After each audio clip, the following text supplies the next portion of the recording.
বঙ্গোপসাগরে সৃষ্টি হওয়া লঘুচাপটি দুর্বল হয়ে মৌসুমী বায়ুর অক্ষে মিশেছে। এর মাঝে আগামী ২৪ ঘণ্টায় সারা দেশে বৃষ্টির আভাস দিয়েছে বাংলাদেশ আবহাওয়া অধিদপ্তর।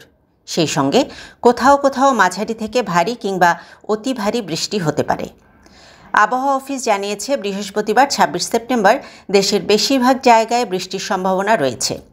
এদিন সন্ধ্যা ৬টা থেকে পরবর্তী ২৪ ঘণ্টায় রংপুর ও রাজশাহী বিভাগের অধিকাংশ জায়গায়, ঢাকা, ময়মনসিংহ ও সিলেট বিভাগের অনেক জায়গায় এবং খুলনা, বরিশাল ও চট্টগ্রাম বিভাগের কিছু কিছু জায়গায় অস্থায়ীভাবে দমকা হাওয়া সহ হালকা থেকে মাঝারি ধরনের বৃষ্টি ও বজ্রসহ বৃষ্টি হতে পারে।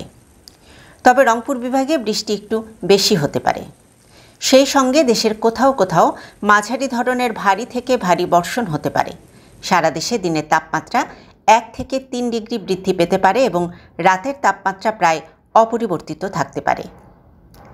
এদিকে পশ্চিম মধ্য বঙ্গোপসাগর এবং তৎসংলগ্ন এলাকায় চলতি সপ্তাহে লঘুচাপটি সৃষ্টি হয়। এতে মৌসুমী বায়ু বাংলাদেশের উপর মোটামুটি সক্রিয় এবং উত্তর বঙ্গোপসাগরে মাঝারি অবস্থায় থাকে। ফলে দেশের অনেক জায়গায় টানা কয়েকদিন ধরে বৃষ্টি হচ্ছে।